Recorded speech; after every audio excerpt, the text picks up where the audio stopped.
조용히 들어보십시오.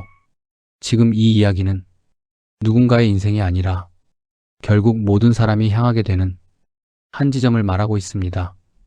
사람은 살아가면서 끊임없이 선택을 합니다. 아주 사소한 선택부터 인생을 바꾸는 큰 선택까지 매 순간 무언가를 선택하며 살아갑니다. 그런데 여기서 하나의 질문을 던져보겠습니다. 우리는 무엇을 기준으로 선택을 하고 있을까요? 눈을 감고 잠시 핸드폰을 내려놓고 부처님의 말씀을 깊이 새겨보시기 바랍니다. 도움이 되셨다면 구독과 좋아요로 인연을 이어주세요. 많은 경우 그 기준은 비슷합니다. 더 나은 것, 더 안전한 것, 더 많은 것, 더 오래 유지되는 것, 이 네 가지를 중심으로 인생의 대부분의 선택이 이루어집니다. 더 나은 직장을 선택하고, 더 많은 돈을 선택하고, 더 안정적인 관계를 선택하고, 더 오래 유지될 수 있는 것을 선택합니다. 이 선택 자체는 틀린 것이 아닙니다. 문제는 이 선택들이 쌓여 하나의 방향을 만들고 그 방향이 삶 전체를 규정하게 된다는 점입니다. 조금 더 설명해 보겠습니다. 사람은 어느 순간부터 이렇게 살아야 한다는 하나의 기준을 만들게 됩니다. 조금 더 벌어야 하고, 조금 더 모아야 하고, 조금 더 안정되어야 하고, 남들보다 뒤처지면 안 된다는 생각. 이 기준은 처음에는 작게 시작되지만 시간이 지날수록 점점 더 강해집니다. 그래서 어느 순간 삶은 선택이 아니라 의무처럼 변합니다. 하고 싶은 것을 하는 삶이 아니라 해야 한다고 믿는 것을 계속 반복하는 삶으로 바뀌기 시작합니다. 그리고 그 과정에서 아주 중요한 것이 조금씩 사라집니다. 그것은 지금 이 순간을 느끼는 능력입니다.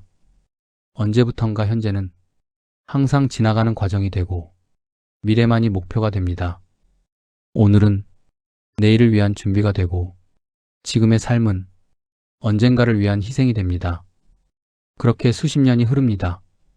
그리고 어느 순간 삶의 끝에 가까워졌을 때 한 가지 이상한 일이 일어납니다.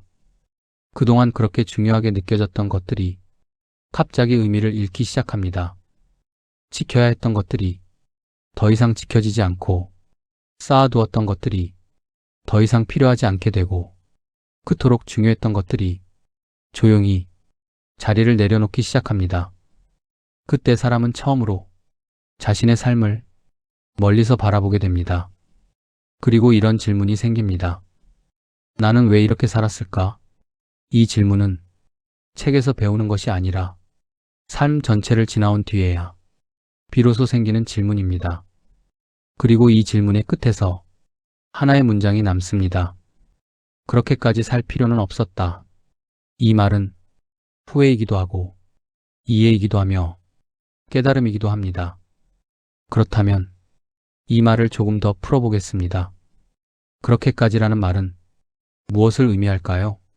조금 더 벌기 위해 자신을 몰아붙였던 시간, 조금 더 인정받기 위해 견뎌야 했던 순간들, 조금 더 안정되기 위해 포기했던 것들, 이 모든 것들이 사실은 그렇게까지 할 필요는 없었다는 것을 뒤늦게 알게 되는 것입니다. 여기서 중요한 질문이 하나 남습니다. 왜 이 사실을 그때는 몰랐을까요? 그 이유는 삶을 너무 가까이에서 보고 있었기 때문입니다. 사람은 너무 가까이 있으면 전체를 보지 못합니다. 눈앞의 일에 집중할수록 지금 하는 선택이 어디로 이어지는지 보지 못하게 됩니다. 그래서 하루는 견디고, 한 달은 버티고, 1년은 지나가고, 그렇게 시간이 쌓이면서 삶 전체가 만들어집니다. 그런데 그 흐름 속에서는 멈춰서 바라볼 기회가 없습니다. 마지막에 가서야 비로소 보이는 것입니다. 이제 여기서 중요한 부분입니다. 이 깨달음은 정말 그때가 되어야만 가능한 것일까요? 지금은 절대로 알 수 없는 것일까요? 이 질문에 대한 답이 이 이야기를 듣는 이유입니다. 지금 이 순간에도 같은 선택을 반복하고 있고 같은 기준으로 살아가고 있으며 같은 방향으로 삶을 쌓아가고 있습니다. 그렇다면 지금 이 자리에서 한번 멈춰볼 필요가 있습니다. 지금 하고 있는 선택이 정말 필요한 선택인지 아니면 그저 익숙한 기준에 의해 반복되고 있는 것인지 조용히 바라보는 것입니다. 이 질문 하나만으로도 삶의 방향은 조금씩 달라지기 시작합니다. 중요한 것은 모든 것을 바꾸는 것이 아니라 하나를 다르게 보는 것입니다. 조금 덜 몰아붙이고, 조금 덜 비교하고, 조금 덜 불안해하며 지금을 조금 더 살아보는 것. 이 작은 변화가 나중에 전혀 다른 말을 남기게 만듭니다. 삶의 끝에서 그렇게까지 살 필요는 없었다가 아니라 그 정도면 충분했다라는 말을 남길 수 있게 됩니다. 이 차이는 지금의 선택에서 시작됩니다. 그래서 이 질문 하나를 마음에 남겨두시기 바랍니다. 지금의 삶은 정말 필요한 만큼의 삶인가? 아니면 불필요한 무게까지 함께 짊어지고 있는 삶인가? 이 질문을 가끔씩 꺼내어 보는 것만으로도 삶은 조용히 방향을 바꾸기 시작합니다. 그리고 그 변화는 마지막 순간에 전혀 다른 표정을 남기게 할 것입니다. 그것이 이 이야기가 전하려는 전부입니다. 조용히 생각해 보시기 바랍니다. 지금 이 순간 자신이 가지고 있다고 믿는 것들을 하나씩 떠올려 보십시오. 돈이 있을 것입니다. 집이 있을 것이고, 차가 있을 수도 있고, 오랜 시간 모아온 재산이 있을 수도 있습니다. 또 다른 것이 떠오를 수도 있습니다. 가족, 관계, 자식, 함께 쌓아온 시간들, 그리고 마음속 깊은 곳에서는 이 모든 것을 내 것이라고 느끼고 있을 것입니다. 그렇다면 여기서 하나 묻겠습니다. 정말 내 것입니까? 쉽게 대답할 수 있는 질문이 아닙니다. 우리는 평생 동안 내 것이라는 개념을 의심해 본 적이 거의 없기 때문입니다. 돈을 벌면 내 돈이라고 생각하고, 집을 사면 내 집이라고 생각하고, 관계를 쌓으면 내 사람이라고 생각합니다. 이 생각은 너무 자연스럽기 때문에 당연하게 받아들여집니다. 조금만 더 깊이 들어가 보면 이 당연함은 생각보다 불안정한 기반 위에 서 있습니다. 돈에 대해 생각해 보겠습니다. 평생을 일해서 조금씩 모은 돈이 있습니다. 그 돈에는 시간이 들어있고, 노력이 들어있고, 인내가 들어있습니다. 그 돈을 바라볼 때 단순한 숫자가 아니라 삶의 일부처럼 느껴집니다. 그렇다면 다시 묻겠습니다. 그 돈은 언제까지 내 것입니까? 살아있는 동안입니까? 마지막 순간까지입니까? 조금 더 정확하게 말하면 내가 사라진 이후에도 그것은 여전히 내 것이라고 할 수 있습니까? 대답은 이미 알고 있습니다. 그 돈은 결국 다른 사람에게 넘어갑니다. 자식에게 갈 수도 있고 타인에게 갈 수도 있으며 어떤 경우에는 전혀 예상하지 못한 곳으로 흘러갈 수도 있습니다. 이 질문을 다시 바꿔보겠습니다. 평생 모은 것이 결국 내 것이 아니었다면 나는 무엇을 모으고 있었던 것인가? 단순한 철학이 아닙니다. 삶의 방향을 바꾸는 질문입니다. 관계로 넘어가 보겠습니다. 사람은 관계 속에서 살아갑니다. 가족이 있고, 배우자가 있고, 친구가 있으며 수많은 인연 속에서 삶이 이어집니다. 그 관계 속에서 우리는 이렇게 생각합니다. 이 사람은 내 사람이다. 이 표현은 익숙하고 자연스럽습니다. 조금만 더 깊이 들여다보면 이 표현 속에는 하나의 전제가 들어 있습니다. 내 곁에 있어야 한다는 전제, 그 관계는 지속되어야 한다는 전제, 그 상태는 변하지 않아야 한다는 전제. 다시 묻겠습니다. 이 전제는 현실과 일치합니까? 사람은 변합니다. 상황이 변하고, 마음이 변하고, 환경이 변합니다. 그리고 어느 순간 관계는 이전과 같지 않게 됩니다. 그때 우리는 고통을 느낍니다. 왜 고통이 생깁니까? 관계가 변해서입니까? 아닙니다. 변하지 않을 것이라고 믿고 있었기 때문입니다. 이 믿음이 깨지는 순간 고통이 발생합니다. 조금 더 본질적인 질문으로 들어가겠습니다. 우리는 왜 내 것이라는 개념을 이렇게 강하게 붙잡고 있는 것일까요? 그 이유는 단순합니다. 내 것이 있어야 안정감을 느끼기 때문입니다. 소유하고 있다는 감각이 존재를 지탱해 준다고 느끼기 때문입니다. 더 가지려 하고, 더 지키려 하고, 더 오래 유지하려 합니다. 여기서 중요한 사실이 하나 있습니다. 소유는 안정을 주는 것이 아니라 불안을 만들어냅니다. 왜냐하면 가진 순간부터 잃을 가능성이 함께 생기기 때문입니다. 이 구조를 조금 더 분명하게 보겠습니다. 가지기 전에는 가지고 싶다는 마음이 있고, 가진 이후에는 잃고 싶지 않다는 마음이 생깁니다. 이 두 가지는 전혀 다른 상태입니다. 첫 번째는 욕망이고, 두 번째는 두려움입니다. 소유는 욕망으로 시작해서 두려움으로 이어집니다. 이것이 삶이 무거워지는 이유입니다. 이제 다시 처음 질문으로 돌아가 보겠습니다. 평생 모은 것 결국 누구의 것이 되는가? 이 질문의 답은 단순합니다. 결국 흘러갑니다. 그리고 그 흐름은 멈추지 않습니다. 여기서 가장 중요한 질문이 남습니다. 그렇다면 우리는 왜 그렇게까지 모으고 있었는가? 이 질문 속에는 삶 전체를 다시 바라볼 수 있는 힘이 들어 있습니다. 모으는 것이 문제가 아닙니다. 문제는 모으는 과정에서 자신의 삶을 놓치고 있었다는 점입니다. 돈을 모으는 동안 시간을 잃고, 관계를 유지하는 동안 자유를 잃고, 안정을 쫓는 동안 지금을 놓치고 있었던 것입니다. 마지막 순간에 이런 말이 나오게 되는 이유입니다. 그렇게까지 할 필요는 없었다. 이 말은 모으지 말라는 뜻이 아닙니다.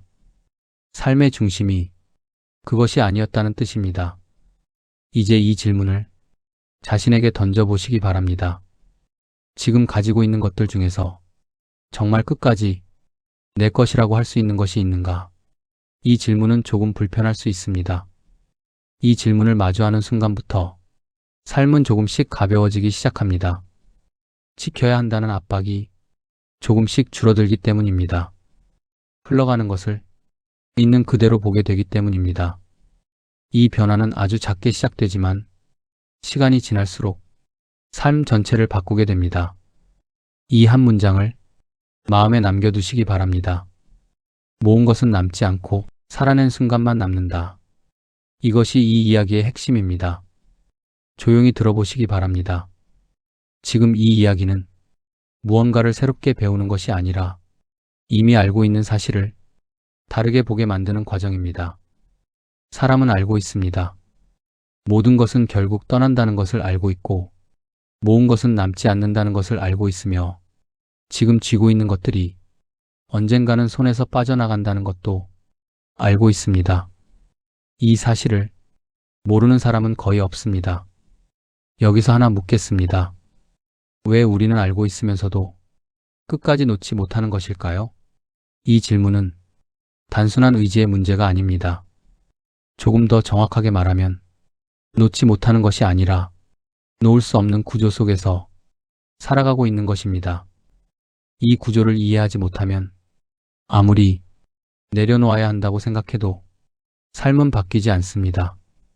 먼저 가장 단순한 부분부터 보겠습니다.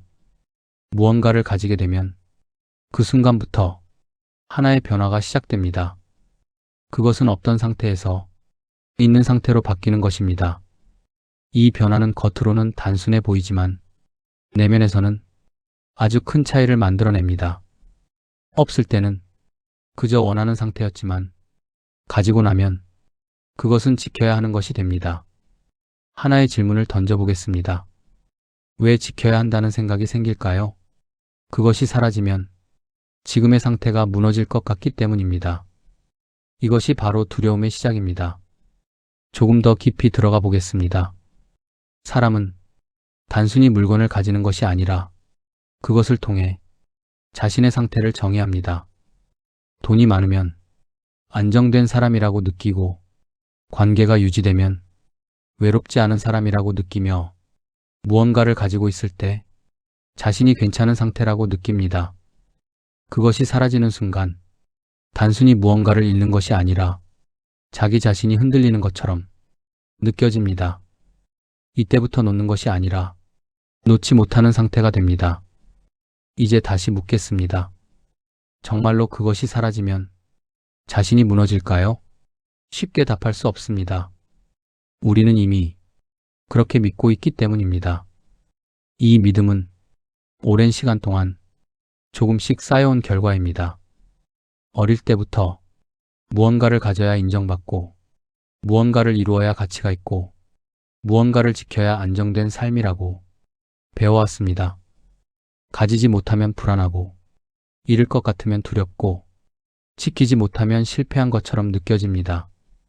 이 모든 흐름이 하나의 결론으로 이어집니다. 놓으면 안 된다. 이 생각이 삶 전체를 지배하게 됩니다. 다시 질문을 바꿔보겠습니다. 정말로 놓으면 안 되는 것일까요? 아니면 놓으면 안 된다고 믿고 있는 것일까요? 이 차이는 작아 보이지만 삶 전체를 바꾸는 차이입니다. 조금 더 현실적인 장면을 떠올려 보겠습니다. 누군가는 평생을 일하며 자신의 삶을 쌓아갑니다. 조금 더 벌기 위해 시간을 사용하고, 조금 더 안정되기 위해 현재를 미루며, 조금 더 나은 상태를 만들기 위해 지금을 희생합니다. 그 과정에서 자연스럽게 하나의 감각이 만들어집니다. 이 정도는 지켜야 한다. 이 감각은 점점 더 강해지고 어느 순간부터는 삶 전체를 움직이는 기준이 됩니다. 그런데 아주 중요한 순간이 옵니다. 지켜지지 않는 순간입니다. 예상하지 못했던 변화가 생기고 붙잡고 있던 것이 흔들리며 지키려고 했던 것이 조금씩 무너지기 시작합니다. 사람은 크게 흔들립니다. 왜일까요? 일어서가 아니라 지켜야 한다는 기준이 깨졌기 때문입니다. 이것이 놓지 못하는 구조의 핵심입니다. 문제는 대상이 아니라 그 대상에 붙어 있는 의미입니다. 돈이 문제가 아니라 그 돈이 내 안정이라고 믿는 것이 문제이고, 관계가 문제가 아니라 그 관계가 내 삶의 기반이라고 믿는 것이 문제입니다. 그래서 놓는 것이 어렵습니다. 놓는다는 것은 대상을 내려놓는 것이 아니라 그 의미를 내려놓는 것이기 때문입니다. 이 지점에서 많은 사람들이 멈춥니다. 그 의미를 내려놓는 순간 자신이 무엇으로 살아야 할지 알 수 없게 되기 때문입니다. 그래서 놓지 않습니다. 조금 더 불편해도, 조금 더 힘들어도 익숙한 상태를 유지하려 합니다. 인간이 끝까지 놓지 못하는 이유입니다. 그렇다면 중요한 질문 하나가 남습니다. 이 구조를 알면 정말로 놓을 수 있을까요? 답은 단순하지 않습니다. 알았다고 해서 바로 놓아지는 것은 아닙니다. 한 가지는 분명합니다. 보지 못하면 절대로 바뀌지 않지만 보는 순간부터는 변화가 시작됩니다. 지금 이 순간에도 무언가를 붙잡고 있습니다. 그것이 무엇인지 정확히 알지 못하더라도 그 감각은 이미 느껴지고 있습니다. 놓고 싶지 않은 것, 잃고 싶지 않은 것, 지켜야 한다고 느끼는 것, 억지로 내려놓으려 하지 마십시오. 그저 그 구조를 이해하려고 해보십시오. 왜 이것이 중요한지, 왜 이것을 놓기 어려운지, 왜 이것이 나를 불안하게 만드는지 조용히 바라보는 것입니다. 이 과정이 쌓이면 어느 순간 하나의 변화가 생깁니다. 붙잡고 있는 것이 절대적인 것이 아니라 하나의 상태일 뿐이라는 것을 보게 됩니다. 그때부터 조금씩 힘이 빠지기 시작합니다. 완전히 놓지 않아도 덜 붙잡게 됩니다. 이 작은 변화가 삶을 가볍게 만듭니다. 이 한 가지를 기억하시기 바랍니다. 놓지 못하는 것은 의지가 부족해서가 아니라 그렇게 믿고 있었기 때문입니다. 그 믿음을 보는 순간부터 삶은 다르게 흘러가기 시작합니다. 지금 이 순간 가장 가까운 사람을 떠올려 보십시오. 가족일 수도 있고 배우자일 수도 있으며 오랜 시간을 함께 온 누군가일 수도 있습니다. 그 사람과 함께 보낸 시간은 분명히 실제였고, 함께 웃고, 함께 견디고, 함께 지나온 기억들도 분명히 존재합니다. 그 관계는 앞으로도 지금과 같은 모습으로 계속 이어질까요? 이 질문에 대해 쉽게 대답할 수는 없습니다. 마음은 변하고 상황은 변하며 시간은 멈추지 않기 때문입니다. 그럼에도 불구하고 우리는 대부분 이렇게 생각합니다. 이 사람은 내 사람이다. 이 표현은 익숙하고 자연스럽습니다. 하지만 이 말 속에는 하나의 전제가 들어 있습니다. 이 관계는 계속 유지되어야 한다는 전제, 이 사람은 내 곁에 있어야 한다는 전제, 지금의 상태는 변하지 않아야 한다는 전제, 이 전제는 말로 드러나지 않지만 마음 깊은 곳에서는 이미 당연한 것으로 받아들여지고 있습니다. 관계가 흔들리는 순간 단순한 변화가 아니라 깊은 고통으로 느껴집니다. 왜일까요? 그 사람이 변해서일까요? 상황이 달라져서일까요? 시간이 흘러서일까요? 아닙니다. 변하지 않을 것이라고 믿고 있었기 때문입니다. 이 믿음이 깨지는 순간 고통이 발생합니다. 관계는 항상 두 가지 층으로 이루어져 있습니다. 하나는 실제 관계입니다. 함께 대화하고 함께 시간을 보내고 서로 영향을 주고받는 현실적인 연결입니다. 그리고 또 하나는 마음속 관계입니다. 이 사람은 어떤 사람인지, 이 관계가 어떤 의미인지, 앞으로 어떻게 이어질 것인지에 대한 개인적인 해석과 기대. 문제는 이 두 가지가 항상 같지 않다는 점입니다. 현실은 변하지만 마음속의 관계는 그대로 유지하려 하기 때문입니다. 현실이 바뀌는 순간 내면의 관계와 충돌이 생깁니다. 이 충돌이 고통입니다. 누군가와 오랜 시간을 함께 보냈습니다. 그 시간 속에서 그 사람은 익숙한 존재가 되고 안정감을 주는 존재가 되며 어느 순간부터 당연히 곁에 있어야 하는 존재로 느껴지기 시작합니다. 그때부터 관계는 인연이 아니라 기준이 됩니다. 그 사람이 있어야 괜찮은 상태이고 그 관계가 유지되어야 안정된 상태라고 느끼게 됩니다. 시간이 지나면서 조금씩 변화가 생깁니다. 대화가 줄어들고 거리감이 생기고 이전과 같은 느낌이 사라집니다. 이 변화는 자연스러운 흐름입니다. 이 변화를 아들이지 못하는 순간 고통이 시작됩니다. 관계는 변하고 있지만 마음은 변하지 않기를 원하고 있기 때문입니다. 관계는 정말로 유지되어야 하는 것일까요? 아니면 그렇게 믿고 있었던 것일까요? 이 질문을 피하면 관계 속에서의 고통은 반복될 수밖에 없습니다. 불교에서는 인연이라는 말을 사용합니다. 인연은 만나는 이유가 있고 함께하는 시간이 있으며 흩어지는 시점이 있는 하나의 흐름입니다. 이 흐름 속에서는 영원히 유지되는 관계는 존재하지 않습니다. 왜 우리는 관계를 영원한 것처럼 생각하게 될까요? 그 이유는 관계를 통해 자신의 상태를 유지하고 있기 때문입니다. 외롭지 않기 위해, 의지하기 위해, 안정감을 느끼기 위해 관계에 많은 의미를 부여합니다. 그 관계가 흔들리는 순간 단순히 관계의 변화가 아니라 자기 자신이 흔들리는 것처럼 느껴집니다.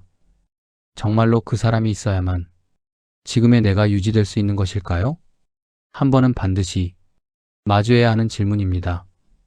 이 질문을 통과하지 않으면 관계는 자유가 아니라 의존이 되기 때문입니다. 의존은 처음에는 안정처럼 느껴지지만 시간이 지나면 두려움으로 바뀝니다.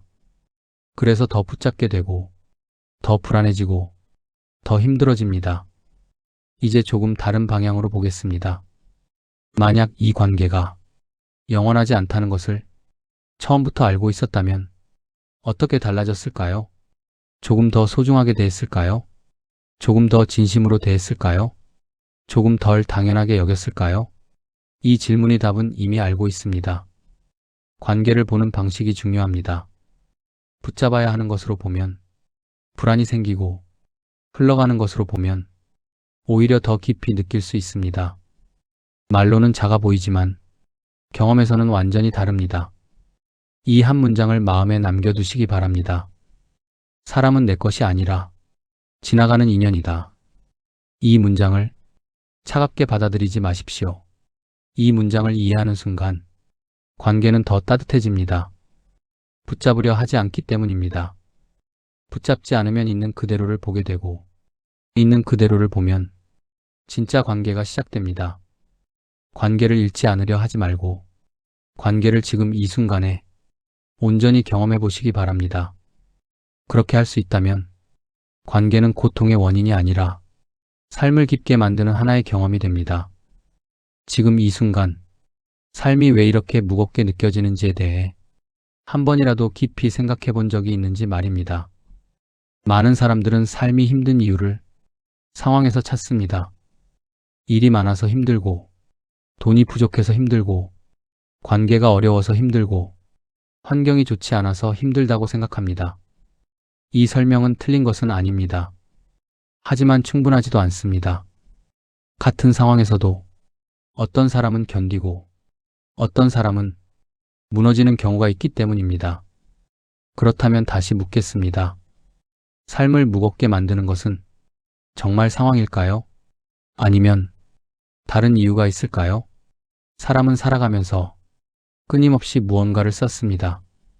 돈을 쌓고, 관계를 쌓고, 기억을 쌓고, 경험을 쌓고, 그 모든 것을 놓지 않고 유지하려 합니다.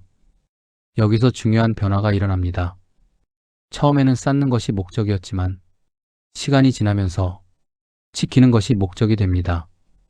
이 순간부터 삶의 방향이 조용히 바뀝니다. 살아가는 삶이 아니라 버티는 삶으로 바뀌기 시작합니다. 왜일까요? 지켜야 할 것이 많아졌기 때문입니다. 조금 더 구체적으로 보겠습니다.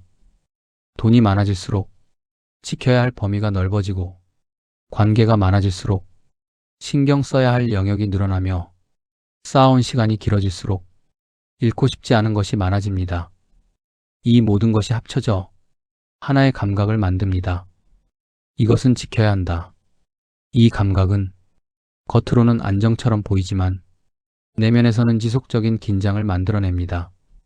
지켜야 한다는 것은 언제든 잃을 수 있다는 전제를 포함하고 있기 때문입니다. 삶은 점점 편안해지는 것이 아니라 점점 무거워집니다. 왜 우리는 이렇게 많은 것을 쥐고 살아가고 있을까요? 그 이유는 단순합니다. 쥐고 있어야 안전하다고 느끼기 때문입니다. 그러나 하나를 놓치고 있습니다. 쥐고 있는 순간부터 짐이 된다는 사실입니다.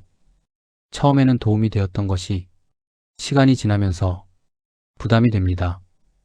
그리고 어느 순간 삶 전체가 지켜야 할 것들의 집합처럼 느껴지기 시작합니다. 이 상태에서는 아무리 좋은 일이 있어도 완전히 편안해질 수 없습니다. 왜냐하면 마음 한쪽에서는 항상 잃지 않아야 한다는 생각이 남아있기 때문입니다. 다시 처음 질문으로 돌아가 보겠습니다. 삶이 무거운 이유는 정말 상황 때문일까요? 아니면 쥐고 있는 것의 양 때문일까요? 이 질문을 정직하게 바라보면 답은 점점 분명해집니다. 쥐고 있는 것이 많을수록 삶은 무거워지고 쥐고 있는 것이 줄어들수록 삶은 가벼워집니다. 이것은 이론이 아니라 직접 확인할 수 있는 사실입니다.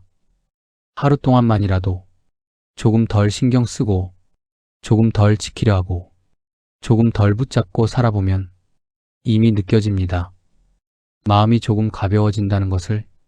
그렇다면 여기서 하나 더 질문을 던져보겠습니다. 우리는 정말로 이 모든 것을 끝까지 쥐고 갈 수 있을까요? 이 질문이 답도 이미 알고 있습니다. 끝까지 쥐고 갈 수 있는 것은 거의 없습니다. 결국 하나씩 내려놓게 됩니다. 의도적으로 내려놓든 상황에 의해 내려놓게 되든 결과는 같습니다. 그렇다면 이 질문이 남습니다. 어차피 내려놓게 될 것이라면 왜 이렇게 무겁게 쥐고 살아야 하는가?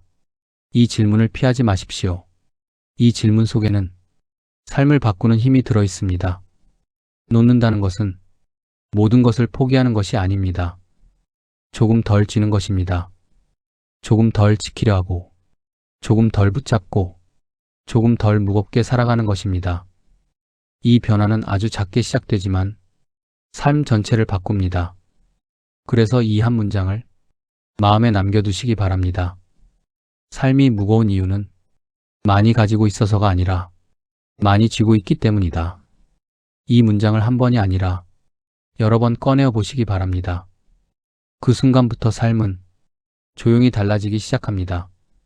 그리고 마지막 순간에는 전혀 다른 말을 남기게 될 것입니다. 사람은 결국 많이 가진 사람이 아니라 어떻게 살아온 사람으로 남게 됩니다. 이 사실은 마지막에 가서야 알게 되는 것이 아니라 지금 이 순간에도 이미 확인할 수 있는 사실입니다. 하루를 돌아보면 얼마를 벌었는지보다 어떤 상태로 그 시간을 지나왔는지가 더 선명하게 남습니다. 삶을 가볍게 만드는 것은 무엇일까요? 더 많이 가지는 것일까요? 더 안정적인 상태일까요? 더 완벽한 조건일까요? 삶을 가볍게 만드는 것은 가지고 있는 것의 양이 아니라 쥐고 있는 힘입니다. 같은 것을 가지고 있어도 꽉 쥐고 있는 사람은 무겁고 가볍게 들고 있는 사람은 편안합니다. 이 차이는 겉으로는 거의 드러나지 않지만 삶의 질에서는 큰 차이를 만들어냅니다. 돈이 있습니다. 이 돈을 반드시 지켜야 한다고 생각하면 그 순간부터 마음은 계속 긴장 상태에 들어갑니다. 그러나 이 돈이 흘러갈 수 있는 것이라고 받아들이면 같은 상황에서도 마음의 부담은 크게 줄어듭니다. 관계도 마찬가지입니다. 이 관계가 반드시 유지되어야 한다고 생각하면 작은 변화에도 불안이 생깁니다. 그러나 이 관계가 하나의 흐름이라고 이해하면 같은 변화 속에서도 마음은 조금 더 안정된 상태를 유지합니다. 이 차이는 단순한 생각의 차이가 아니라 삶을 살아가는 방식의 차이입니다. 그래서 우리는 어떻게 살아야 할까요? 복잡한 답은 필요하지 않습니다. 단 하나의 방향이면 충분합니다. 덜 쥐고 살아가는 것입니다. 아무것도 가지지 말라는 뜻이 아닙니다. 가질 수는 있지만 붙잡지 않는 것입니다. 붙잡는 삶은 항상 긴장을 동반합니다. 지켜야 하고 유지해야 하고 잃지 않아야 하기 때문입니다. 흘려보내는 삶은 장이 줄어듭니다.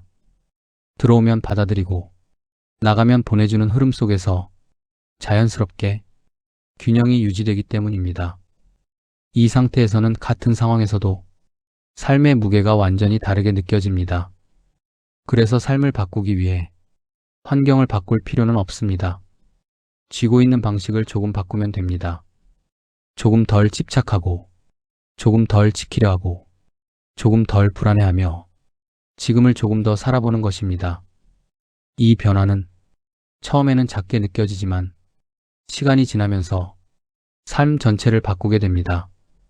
그리고 어느 순간 이런 상태에 가까워집니다. 무언가가 있어도 괜찮고 없어도 괜찮은 상태. 이 상태가 가벼운 삶의 핵심입니다. 어떤 상황에서도 자신이 무너지지 않기 때문입니다. 마지막으로 한 가지 질문을 남기겠습니다. 지금 쥐고 있는 것 중에서 조금 덜 쥐어도 되는 것은 무엇입니까? 이 질문은 큰 변화를 요구하지 않습니다. 단 하나라도 조금 가볍게 들 수 있다면 이미 삶은 바뀌기 시작합니다. 이 한 문장을 마음에 남겨두시기 바랍니다. 결국은 빈손으로 가지만 그 과정은 가볍게 살 수 있다. 이 문장을 가끔씩 떠올려 보십시오. 그 순간마다 삶의 무게는 조금씩 달라지기 시작할 것입니다. 그리고 마지막 순간에는 이런 말을 남길 수 있을 것입니다. 충분히 잘 살았다. 사람은 태어날 때 아무것도 가지고 오지 않습니다. 이 사실은 누구나 알고 있습니다. 그리고 삶을 마칠 때에도 아무것도 가지고 가지 못합니다. 이 사실 또한 누구나 알고 있습니다. 그래서 우리는 이 말을 합니다. 빈손으로 왔다가 빈손으로 간다. 이 말은 너무 익숙해서 더 이상 깊이 생각하지 않게 되는 말입니다. 하지만 조금만 더 깊이 들어가 보면 이 말 속에는 삶 전체를 다시 보게 만드는 질문이 숨겨져 있습니다. 하나 묻겠습니다. 아무것도 가지고 오지 않았고 아무것도 가지고 갈 수 없다면 우리는 그 사이에서 무엇을 하고 있는 것일까요? 이 질문은 삶의 방향을 바꾸는 질문입니다. 사람은 살아가면서 끊임없이 무언가를 모읍니다. 돈을 모으고, 사람을 모으고, 경험을 모으고, 시간을 쌓아갑니다. 그리고 그 모든 것을 잃지 않으려고 노력합니다. 그 과정에서 하나의 생각이 조용히 자리 잡습니다. 이것은 내 것이다. 이 생각은 처음에는 단순하지만 시간이 지나면서 삶 전체를 지배하게 됩니다. 그래서 더 가지려 하고, 더 지키려 하고, 더 오래 유지하려 합니다. 다시 묻겠습니다. 정말로 내 것이었을까요? 돈은 흘러가고, 사람은 변하며, 시간은 멈추지 않습니다. 그 어떤 것도 완전히 붙잡아 둘 수 없습니다. 그렇다면 우리는 무엇을 붙잡고 있었던 것일까요? 하나의 중요한 전환이 필요합니다. 놓아야 한다는 것이 아니라 애초에 완전히 붙잡고 있었던 적이 있었는지를 다시 보는 것입니다. 이 질문을 통과하면 삶을 바라보는 방식이 조용히 바뀌기 시작합니다. 지금까지는 쥐고 있어야 안정하다고 느꼈다면 이제는 쥐고 있기 때문에 무거웠다는 것을 조금씩 보게 됩니다. 그래서 삶의 무게는 가지고 있는 것의 양이 아니라 쥐고 있는 방식에서 결정된다는 것을 이해하게 됩니다. 공수래 공수거라는 말의 의미는 완전히 달라집니다. 단순히 결국 다 놓고 간다는 말이 아니라 애초에 붙잡을 수 있는 것이 없었음에도 우리는 그것을 쥐고 있다고 믿으며 살아가고 있었다는 삶의 구조를 드러내는 말이 됩니다. 이것을 이해하는 순간 삶은 조금 달라집니다. 무언가를 덜 가지게 되는 것이 아니라 덜 쥐게 됩니다. 같은 것을 가지고 있어도 덜 집착하게 되고 덜 불안해하며 덜 무겁게 살아가게 됩니다. 겉으로는 크지 않아 보이지만 삶 전체에서는 아주 큰 차이를 만들어냅니다. 조금 더 현실적으로 보겠습니다. 돈을 벌 수 있습니다. 관계를 이어갈 수 있습니다. 삶을 계속 쌓아갈 수 있습니다. 하지만 그 모든 것을 끝까지 지켜야 한다는 생각에서 조금 벗어나게 됩니다. 들어오면 받아들이고 나가면 보내주며 머물러 있는 동안에는 그대로 살아가게 됩니다. 이 상태에서는 삶이 조금 더 가벼워집니다. 지켜야 한다는 부담이 줄어들기 때문입니다. 이 변화는 마지막 순간에 완전히 다른 결과를 만들어냅니다. 그렇게까지 살 필요는 없었다라는 말이 나왔다면 이제는 그 정도면 충분했다라는 말이 남게 됩니다. 이 차이는 능력의 차이가 아니라 삶을 바라보는 방식의 차이입니다. 공수래 공수거라는 말은 삶의 끝에서 하는 말이 아니라 지금의 삶을 다르게 살기 위한 말입니다. 지금 쥐고 있는 것들 중에서 조금 덜 쥐어도 되는 것은 무엇입니까? 그 하나의 변화가 삶 전체를 조용히 바꾸기 시작합니다. 이 한 문장을 마음에 남겨두시기 바랍니다.